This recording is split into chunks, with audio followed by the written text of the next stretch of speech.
دونوں سٹیز حیدرآباد و سکندرآباد میں مچھروں کی کثرت، وبائی امراض پھیلنے کا اندیشہ۔ دونوں سٹیز حیدرآباد و سکندرآباد میں مچھروں کی کثرت نے شہریوں کو پریشان کر رکھا ہے اور موسم میں ریکارڈ کی جانے والی تبدیلی کے نتیجے میں کئی وبائی امراض پھیلنے کا خدشہ پیدا ہونے لگا۔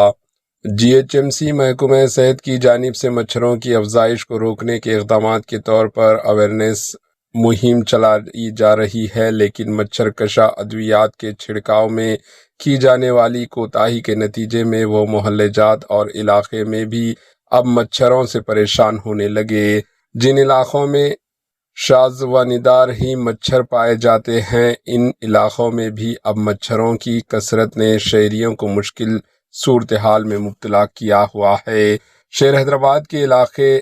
ٹولی چوکی، گولکنڈہ، محمدیہ لائنز، راجندر نگر، کشن باغ کے علاوہ دیگر محلے جات سے مچھروں کی افزائش کی شکایتیں موصول ہوا کرتی تھی، لیکن اب اس کے علاوہ خیرتآباد، بارکس، چندرائن گٹا، پنجا گٹا، سوماجی گڑا کے علاقوں میں مچھروں کی افزائش میں اضافے کی شکایتوں کا سامنا کرنا پڑ رہا ہے۔ ریاستی محکمہ صحت نے گھروں میں پانی کی صفائی اور محلے میں پانی جمع ہونے سے روکنے کے اقدامات کے علاوہ اطراف و اکناف کے محلوں کو پاک و صاف رکھنے کی تاکید کرتے ہوئے شہریوں سے وبائی امراض سے محفوظ رہنے کے لیے اویئرنیس مہم چلائی ہے، لیکن جی ایچ ایم سی کی جانب سے کچرا کی عدم نکاسی اور صفائی کے اقدامات کے علاوہ مچھر کشا ادویات کے چھڑکاؤ میں کی جانے والی کوتاہی کا سلسلہ جاری رہتا ہے۔ تو ایسی صورت میں دونوں سٹیز میں وبائی امراض تیزی سے پھیل سکتے ہیں، اس لیے دونوں سٹیز کو تمام محلے جات میں مچھر کشا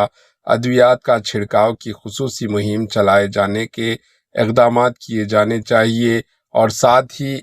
جن گنجان آبادیوں میں کچرے کی نکاسی کے سلسلے میں اقدامات نہیں کیے جا رہے، ان علاقوں کی نشاندہی کرتے ہوئے کچرے کی نکاسی کے ساتھ شہریوں میں سڑک پر کچرا پھینکنے سے ہونے والے نقصانات کے متعلق اویئرنیس یقینی بنانے کی ضرورت ہے۔ کیا آپ کے ایریے میں بھی مچھر سے پریشان ہیں؟ تو ایریے کا نام اور کامنٹ کے ذریعے آپ کی پرابلم بتائیں۔ Bureau report, AHN news. AHN news کے یوٹیوب چینل کو سبسکرائب کریں اور بیل آئیکن کو دبانا نہ بھولیں تاکہ آپ کو ہر نئی آنے والی ویڈیو کا نوٹیفیکیشن بر وقت مل سکے۔